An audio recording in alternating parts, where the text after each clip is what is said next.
गई है। छत्तीसगढ़ कर्मचारी चयन मंडल विधेयक को भी मंजूरी दी गई। तृतीय और चतुर्थ श्रेणी के लिए भर्ती होगी। घरेलू बायोमास गैस में छूट का फैसला लिया गया है। राजनांदगांव में खेल अकादमी के लिए 5 एकड़ जमीन देने का फैसला लिया गया। साय कैबिनेट में कई बड़े फैसले लिए गए हैं। धर्मांतरण को लेकर नीति पर मुहर लगी। छत्तीसगढ़ धर्म स्वतंत्र विधेयक को भी मंजूरी मिल गई है। छत्तीसगढ़ कर्मचारी चयन मंडल विधेयक को भी कैबिनेट में मंजूरी मिली है। आज की बैठक में छत्तीसगढ़ धर्म स्वतंत्र विधेयक 2026 के प्रारूप का अनुमोदन किया गया। इस विधेयक का उद्देश्य छत्तीसगढ़ राज्य में एक धर्म से दूसरे धर्म में परिवर्तन के लिए बल प्रयोग, प्रलोभन, कपटपूर्ण नीति व साधनों, अनुचित प्रभाव या मिथ्या निरूपण पर प्रभावी ढंग से रोक लगाना है।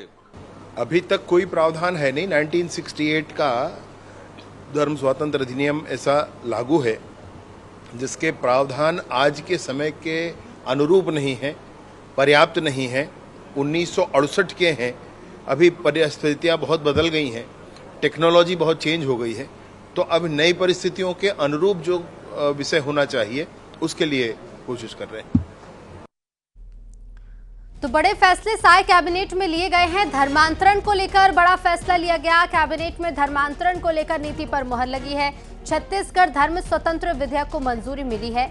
छत्तीसगढ़ कर्मचारी चयन मंडल विधेयक को भी कैबिनेट की बैठक में मंजूरी मिल गई है। तृतीय और चतुर्थ श्रेणी के लिए भर्ती होगी। घरेलू बायोमास गैस में छूट का फैसला भी कैबिनेट बैठक में लिया गया है।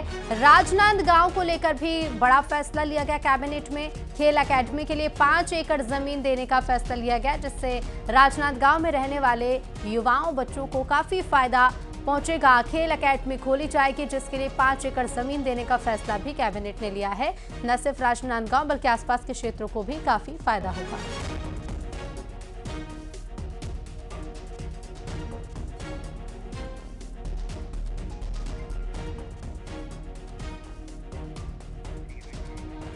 रायपुर से हमारे संवाददाता विश्वभरण शुक्ला लाइव जुड़ रहे हैं। विश्वभरण, काफी महत्वपूर्ण रही ये कैबिनेट बैठक जिसमें राज्य के लोगों से जुड़े हुए उनके हित में कई फैसले लिए गए हैं।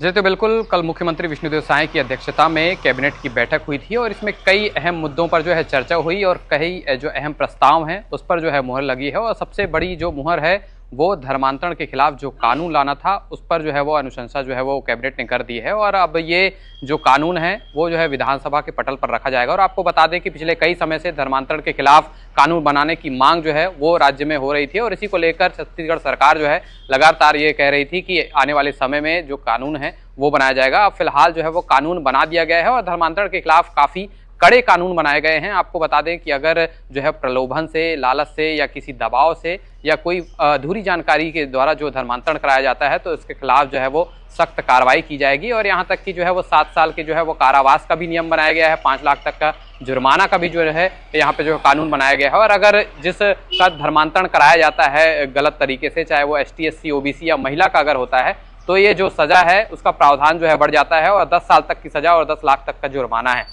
तो कुल मिलाकर जो लगातार धर्मांतरण के मामले सामने आ रहे थे, चाहे बस्तर की बात करें चाहे सरगुजा की बात करें, तो इसको लेकर जो है कानून बनाने की मांग जो है वो लगातार की जा रही थी और सरकार भी इस पे लगातार कह रही थी कि कानून जो है जल्दी लाया जाएगा। पिछली बार हमने देखा कि मानसून जो सत्र था उसमें जो है वो धर्मांतरण विधेयक कानून जो है लाना था लेकिन नहीं ला पाए थे। उसके बाद लेकिन आज जो है वो अब जो है विधानसभा में जो है इस कानून को जो है वो लाया जाएगा। फिलहाल कैबिनेट से इस कानून को जो है वो मंजूरी मिल गई है। अब इसे जो है विधानसभा में जो है वो पास कराया जाएगा। उसके बाद जो है वो ये जो है वो कानून बन जाएगा। इसके बाद अगर कहीं अवैध तरीके से धर्मांतरण होता है तो उस पर जो है वो सख्त कार्रवाई की जाएगी, क्योंकि बीते दिनों चाहे कांकेर की बात करें, बस्तर की बात करें, सरगुजा की बात करें, लगातार यहाँ जो है धर्मांतरण के मामले देखे जा रहे थे और धर्मांतरण के मामले को लेकर जो है लगातार विवाद जो है वो तूल पकड़ता जा रहा था। तो इसी को रोकने के लिए और ज्यादा से ज्यादा धर्मांतरण ना हो इसको रोकने के लिए सरकार ने ये पहल की है और कल मुख्यमंत्री विष्णुदेव साय की अध्यक्षता में जो बैठक हुई उसमें इस विधेयक को जो है पास कर दिया गया है। जी बिल्कुल, और अब